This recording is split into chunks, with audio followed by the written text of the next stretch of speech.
மஞ்சு விரட்டில் மக்களை நடுநடுங்க விட்ட காளை, திமில் சிலுசிலுக்க களத்தில் ஆட்டம், காளையர்களை குத்தி சரித்த ராசு காளை 40 ஆண்டுகளுக்கு பிறகும் மக்கள் நினைவில். இது குறித்த செய்தி தொகுப்பை விவரிக்கிறது இந்த செய்தி தொகுப்பு.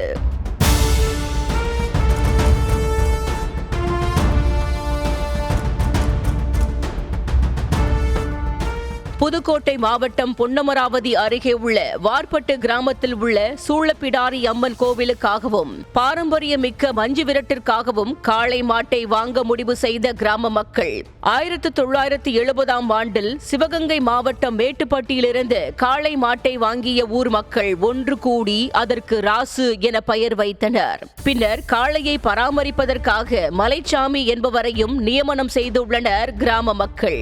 ராசு காளையை வளர்ப்பதற்கு திருமணமே செய்து கொள்ளாத மலைச்சாமியும் தான் பெற்ற பிள்ளையை போல வளர்த்து வந்திருக்கிறார். கோவில் மாடி என்பதால் ஊர் மக்களும் ராசு காளையின் மீது அன்பை காட்டி வளர்த்து வந்திருக்கிறாங்க.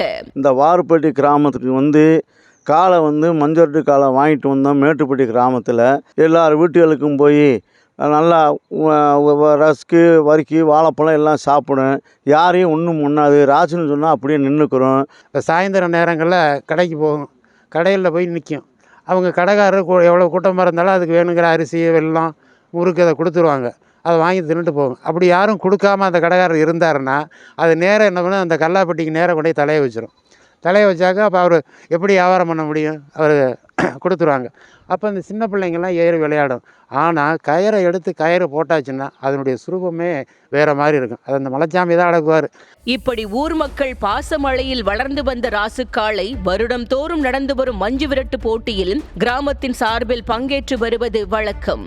1976ஆம் ஆண்டு மதுரை மாவட்டம் முரங்கான்பட்டியில் நடைபெற்ற மஞ்சு விரட்டு போட்டியில் களம் கண்ட ராசு காளை சுமார் 1 மணி நேரத்திற்கும் மேலாக களத்தில் நின்று சிங்கம் போல விளையாடி கொண்டிருந்தது. தன்னை நெருங்கினவங்களை எல்லாம் தூக்கி பந்தாடிய ராசு காளை ஒரு கட்டத்தில் மதம் பிடித்த யானை போல அருகில் சென்ற அனைவரையும் தனது கொம்புகளால் குத்தி தூக்கி வீசிவிட்டது. 76ல் உரங்காம்பட்டிக்கு போய் மாடு கொண்டு போய் அங்கே பாஞ்சதுல இத்தனை பேர் இறந்துடுறாங்க. அப்போ ரொம்ப நேரம் நின்று விளையாடும்போது இந்த பனை மரத்துலாம் ஏறி நின்று வேடிக்கை பார்க்குறாங்க. அந்த அளவுக்கு மாடு பாயுது.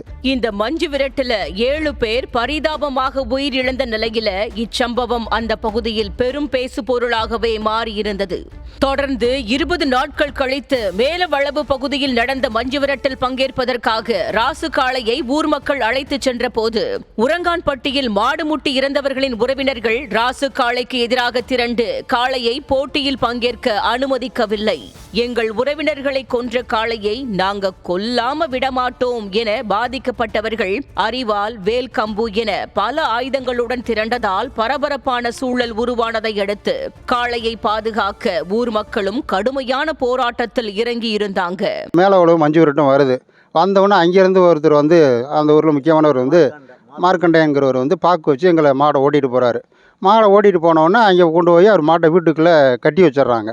வீட்டுக்குள்ளே கட்டி வச்சோன்னா இந்த மாடு குத்தி இறந்தாங்க பார்த்தீங்களா, அவங்களுடைய சொந்த பந்தம் அந்த பெண்கள் இவங்கெல்லாம் கொலை வெறியாக நின்றுக்கிட்டு நீ மாட்டை வெளியில் அவுத்து விடு, நாங்கள் மாட்டை பிடிக்காமல் விட்றதில்ல, மாட்டை நாங்கள் கொல்லாமல் விட்றதில்ல அப்படின்னு சொல்லி அருவா கம்பெல்லாம் வச்சுக்கிட்டு பெரும் பிரச்சனை பண்ணி வீட்டெல்லாம் அடிக்கிறாங்க.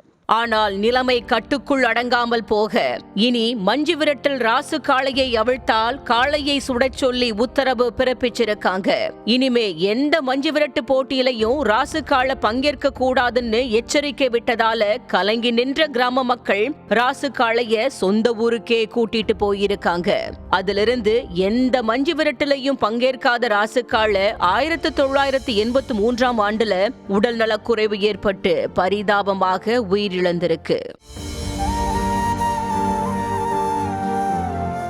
காளை இறந்து 42 வருடங்களை கடந்தாலும் ராசு காளை அடக்கம் செய்யப்பட்ட அந்த இடத்தில் ஒவ்வொரு வருட நினைவு நாளின் போதும் வழிபாடு செய்து வரும் கிராமத்தினர் அன்றைய நாளை அனுசரிக்கும் விதமா இரவு முழுவதும் 3 திரைப்படங்களை திரையிட்டு வருவதா சொல்லியிருக்காங்க. சூளப்பிடாரி கோவிலில் ராசு காளைக்கு பிறகு பல காளைகள் மாறிவிட்டாலும் தற்போது ராசு காளை வாரிசான ஒத்தை கொம்பன் காளை அனைத்து ஜல்லிக்கட்டு போட்டிகளிலும் பங்கேற்று கிராமத்திற்கும் மறைந்த ராசு காளைக்கும் பெருமைகளை தேடிக்கொண்டு வருவதாக கிராம மக்கள் தெரிவிச்சிருக்காங்க.